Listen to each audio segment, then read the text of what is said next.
Hello student, welcome to my channel.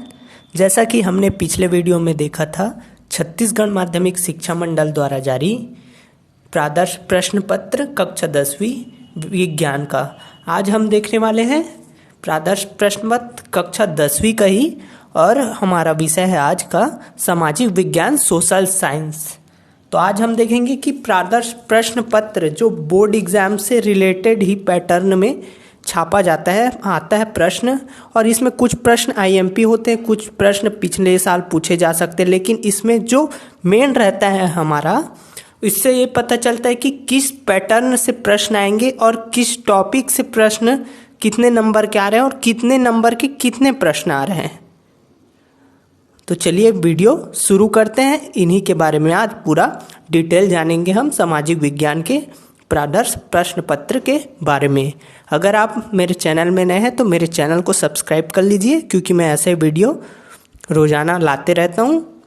और अगर video अच्छा लगता है आपको, वीडियो पूरा देखिए। वीडियो अच्छा लगे तो वीडियो को लाइक कीजिए। तो चलिए शुरू करते हैं बिना किसी देरी के।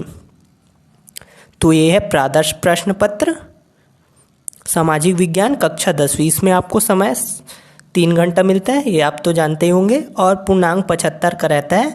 और जो 25 नंबर का होता है वो प्रैक्टिकल रहता है, जो इस बार हो गया है आंतरिक मूल्यांकन से दिया जा सकता है। जो असाइनमेंट आपको दिया जा रहा है उसी से 25 नंबर आपको दिया जा सकता है। अब जो आपको पेपर मिलेगा बोर्ड एग्जाम में वो कैसा रहेगा, इसमें कुछ निर्देश दिए रहेंगे कि कितने नंबर के कितने प्रश्न रहेंगे। तो सभी प्रश्न हल करना अनिवार्य है, ये तो सभी पेपर में लिखा रहता है। प्रश्न क्रमांक 1 वस्तुनिष्ठ प्रश्न रहेगा, प्रत्येक प्रश्न पर एक एक अंक निर्धारित रहेगा। इस प्रश्न में 3 उपखंड, जैसा कि खंड आ बहुविकल्पी प्रश्न रहेंगे, खंड ब उचित संबंध और खंड स रिक्त स्थानों की पूर्ति। मतलब 15 नंबर का आपका ऑब्जेक्टिव टाइप रहेगा, चाहे वो खाली स्थान हो, चाहे सही जोड़ी हो, चाहे सही विकल्प हो, चाहे सही गलत, ऐसा प्रश्न रहेगा जो आपका प्रश्न क्रमांक 1 रहेगा। अब आगे बढ़ते हैं। प्रश्न क्रमांक 2 से 6 तक अति लघुत्तरीय प्रश्न होंगे। प्रत्येक प्रश्न पर 2 अंक निर्धारित होंगे और अधिकतम सीमा इसकी 30 शब्द रहेगी। अब आगे बढ़ते हैं। प्रश्न क्रमांक 7 से 10 मतलब 4 प्रश्न, 7, 8, 9, 10 अति लघुत्तरीय प्रश्न होंगे। ये प्रत्येक प्रश्न 3 नंबर के होंगे और अधिकतम शब्द सीमा आपकी लिखने की रहेगी, उत्तर लिखने की 50 शब्द। अब आगे बढ़ते हैं। प्रश्न क्रमांक 11 से 14 मतलब 11, 12, 13, 14 लघुत्तरीय प्रश्न होंगे और इसमें 4 अंक प्रत्येक प्रश्न पर आवंटित रहेंगे और अधिकतम सीमा 75 शब्द है। और सभी प्रश्नों पर आंतरिक विकल्प मतलब 2 प्रश्न दिए रहेंगे।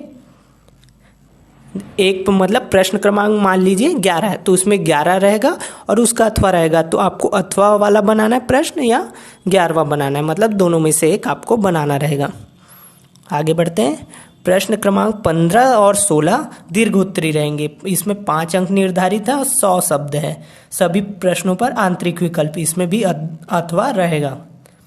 और निर्देश 7 कहता है 17 और 18 प्रश्न क्रमांक दीर्घोत्तरीय, इसमें 6 अंक निर्धारित है। उत्तर की अधिकतम सीमा 150 शब्द है और सभी प्रश्नों पर आंतरिक विकल्प मतलब 4, 5, 6 नंबर के प्रश्नों पर आपको आंतरिक विकल्प दिया जाएगा अथवा दिया जाएगा। तो बढ़ते हैं प्रश्न की ओर। तो प्रश्न क्रमांक 1 रहेगा हमारा, सही विकल्प चुनकर लिखिए। वाटर हार्वेस्टिंग से होगा, जैसे कि प्रश्न है वाटर हार्वेस्टिंग से होगा अ मैदानों की रक्षा, ब भूल जल संरक्षण, स जल प्रवाह और द वर्षा का प्रभाव। तो इसका आसान सा उत्तर हो सकता है भूजल का संरक्षण वाटर हार्वेस्टिंग से होता है। और दूसरा प्रश्न कैसा आया है, खरीफ का आगमन होता है मानसून की वापसी के बाद, मकर संक्रांति के बाद, मानसून के आगमन के साथ, उपयुक्त में से कोई नहीं। तो ऐसे प्रश्न आते हैं। विगत 60 वर्षों में किस फसल का उत्पादन सबसे अधिक बढ़ा है, ऐसे प्रश्न आएंगे। और अगला है खाद्यान्नों का सुरक्षित भंडारण द्वारा किया जाता है भारतीय परिवहन निगम द्वारा, नगर निगम द्वारा, पाठ्य पुस्तक निगम, भारतीय खाद्य निगम।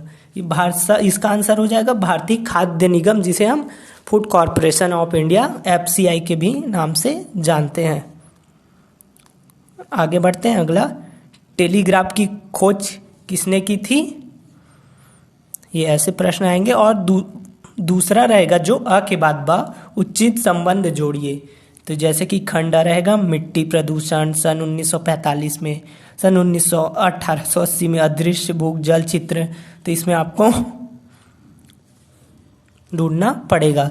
तो सन 1945 में संयुक्त राष्ट्र संघ हो सकता है स्थापना की है। सन 1880 में रूस में औद्योगिकरण हो सकता है। अदृश्य चित्र, अदृश्य भूख, शारीरिक कमजोरी हो सकता है। ऐसे आपको इसका आंसर लिखना पड़ेगा। स में आया है रिक्त स्थानों की पूर्ति कीजिए।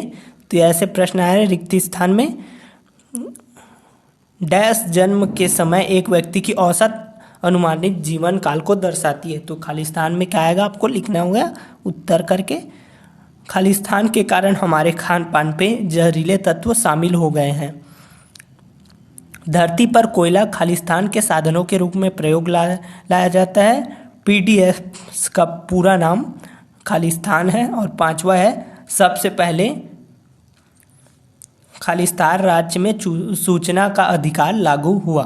तो ये थे 1 नंबर का प्रश्न। अब हम देखेंगे 2 नंबर के प्रश्न कैसे आ रहे हैं। अब 2 नंबर के प्रश्न देख रहे हैं तो 2 नंबर का प्रश्न है, प्रश्न क्रमांक 2 है, सकल घरेलू उत्पाद का क्या अर्थ होता है? मतलब जीडीपी आपको इसमें समझाना है कि क्या अर्थ होता है। एकदम छोटे शब्दों में 2 से 3 लाइन में आपको इसमें समझाना है। प्रश्न क्रमांक 3 है, इलेक्ट्रॉनिक माध्यम से लेन देन करना चेक की तुलना में किन मायनों से ज़्यादा सुगम है? इसमें आपको कारण बताता है क्यों ज़्यादा सुगम है। कोई 2 कारण आपको बता देना है। प्रश्न क्रमांक 4 है, म्यूनिख समझौता कब और किसके साथ हुआ? तो ऐसे क्वेश्चन आ रहे हैं। आयकर लेने की उचित विधि क्या है? प्रश्न क्रमांक 6 कैसे आया है, भारतीय राष्ट्रीय आंदोलन में किस वर्ग की महत्वपूर्ण भूमिका थी, स्पष्ट कीजिए। इसमें आपको स्पष्ट करना है कि किस वर्ग की महत्वपूर्ण भूमिका थी। अगला प्रश्न है, डॉक्टर भीमराव अंबेडकर द्वारा मंत्रिमंडल से त्याग पत्र देने के 3 कारण लिखे। आपको 3 कारण लिखना है। यहाँ से 3 नंबर के क्वेश्चन स्टार्ट हो रहे हैं। प्रश्न क्रमांक 8 है, एक उपनिवेश और स्वतंत्र देश के बीच 3 अंतर लिखना है। एक उपनिवेश और स्वतंत्र देश के बीच। प्रश्न क्रमांक 9 है, विदेशी व्यापार और विदेशी निवेश में क्या अंतर है? 3 नंबर के है तो आपको इसमें 3 अंतर लिखने पड़ेंगे। अगला प्रश्न है, प्रश्न क्रमांक 10, मास्टर रोल किसे कहते हैं, समझाइए। आपको तो बताना है मास्टर रोल क्या होता है और इसको थोड़ा संक्षिप्त आपको समझाना पड़ेगा। अब आते हैं प्रश्न क्रमांक 11 की ओर। ये है 4 नंबर का प्रश्न क्रमांक 11 है। इसमें दिया संसाधन होते नहीं बनाए जाते हैं, इस कथन की पुष्टि कीजिए, अथवा भूमि प्रबंधन के लिए कौन कौन से तरीके अपनाए जा सकते हैं, उल्लेख कीजिए। तो इसमें 2 प्रश्न दिए आपको, ये या फिर पहला ये बनाना है या फिर जो अथवा दिया है वो बनाना है। दोनों में से एक बनाना है। अगला प्रश्न है, कैसे प्रश्न आ रहे हैं, प्रथम विश्व युद्ध के कोई 4 परिणाम लिखना है, अथवा प्रथम विश्व युद्ध में प्रयोग किए गए किन्हीं 4 तकनीकों को समझाइए। तो पहला ज़्यादा सरल है, प्रथम विश्व युद्ध के कोई 4 परिणाम आपको लिखने पड़ेंगे। तो 4 नंबर आपको आसानी से मिल जाएंगे। अगला प्रश्न देखते हैं,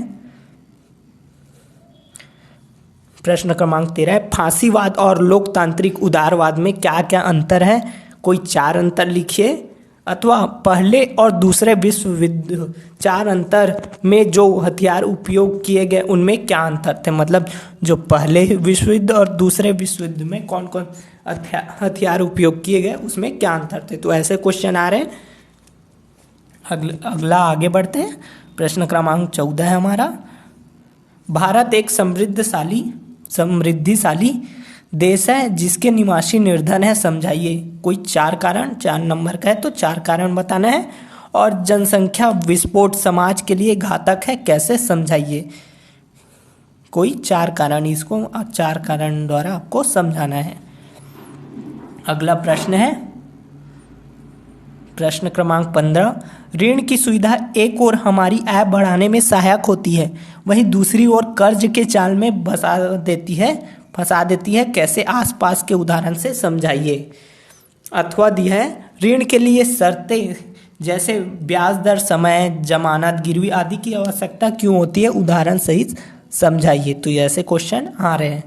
प्रश्न क्रमांक 16 देखते हैं। प्रश्न क्रमांक 16 है, ग्रामीण अधिवास और नगरीय अधिवास की तुलना कीजिए। 5 नंबर का क्वेश्चन है, तो 5 अंतर आपको लिखना पड़ेगा। और इसी में अथवा है, नगरीय अधिवास को प्रभावित करने वाले किन्हीं 5 तत्वों को समझाइए। तो इसमें भी 5 तत्वों को समझाना है, जिससे आप अगर 5 तत्व समझाते हैं तो 5 में 5 नंबर आपको मिल सकता है। अगला देखते हैं। प्रश्न क्रमांक 17, संविधान की उद्देशिका का हमारे जीवन में क्या महत्व है, किन्हीं 6 महत्व को समझाइए। ये 6 नंबर का है, इसलिए 6 महत्व को। संविधान की उद्देशिका का हमारे जीवन में क्या महत्व है, किन्हीं 6 महत्व, आपको 6 महत्व को समझाना है और उसको पूरा संक्षिप्त नहीं लिखना है, थोड़ा टिप्पणी टाइप आप लिखे, जिससे आपको पूरा 6 में 6 नंबर मिलेगा। इसी का अथवा देख लेते हैं हम। अथवा में दिया है, कानून बनाने की प्रक्रिया में संसद कार्यपालिका पर किस प्रकार निर्भर है, निर्भरता के किन्हीं 6 बिंदुओं को समझाइए। इसमें किस प्रकार निर्भर है आपको बताना है और इसके निर्भरता के क्या क्या कारण है, उसके 6 बिंदुओं को आपको समझाना है। अगला प्रश्न है प्रश्न क्रमांक 18, जो कि लास्ट प्रश्न है और आपके बोर्ड एग्जाम में भी 18 प्रश्न आएंगे। इसका ब्लूप्रिंट आपको नीचे मिल जाएगा डिस्क्रिप्शन में। तो प्रश्न क्रमांक 18 कहता है, मतदान व्यवहार को प्रभावित करने वाले कौन कौन से हैं, किन्हीं 6 तत्वों की समीक्षा कीजिए। और इसी के अथवा में दे दिया है, लोकतंत्र में संगठन बनाने का अधिकार जरूरी है, संगठन के तत्व के कोई 6 बिंदुओं को स्पष्ट कीजिए। तो इसमें दिया है 6 तत्वों की समीक्षा करना है और इसमें 6 बिंदुओं को स्पष्ट करना है। तो दोनों में से एक बनाइए जिसको आपको याद है और पूरा 6 कारण या 6 बिंदुओं को स्पष्ट कीजिए, जिससे आपको 6 में 6 नंबर मिले। तो ये था प्रादर्श प्रश्न पत्र कक्षा 10वीं सामाजिक विज्ञान का। इसमें प्रादर्श प्रश्न पत्र 2 और प्रादर्श प्रश्न पत्र 3 भी है, जिसका PDF आपको मेरे टेलीग्राम चैनल में मिल जाएगा। आप जाके वहाँ से डाउनलोड कर सकते हैं, नीचे आपको डिस्क्रिप्शन में उसका लिंक मिलेगा। तो ये था सामाजिक विज्ञान का प्रादर्श प्रश्न पत्र। इसको आप ज़रूर बनाइए और सवाल को हल कीजिए, प्रश्नों के उत्तर को बनाइए, हल कीजिए, जिससे आपको प्रैक्टिस बढ़ेगा, अभ्यास ज़्यादा होगा। और अगर आपको बोर्ड एग्ज़ाम होता है तो आपको ज़्यादा से ज़्यादा नंबर मिलेंगे, जिसका आपको निश्चित ही कक्षा 10वीं के बोर्ड एग्ज़ाम में अच्छे प्रतिशत लाने के लिए फ़ायदा होगा। तो आज के लिए इतना ही। अगर वीडियो अच्छा लगा तो वीडियो को लाइक कीजिए और अगर आप मेरे चैनल में नए हैं तो मेरे चैनल को सब्सक्राइब ज़रूर कीजिए। मिलते हैं अगले वीडियो में। धन्यवाद।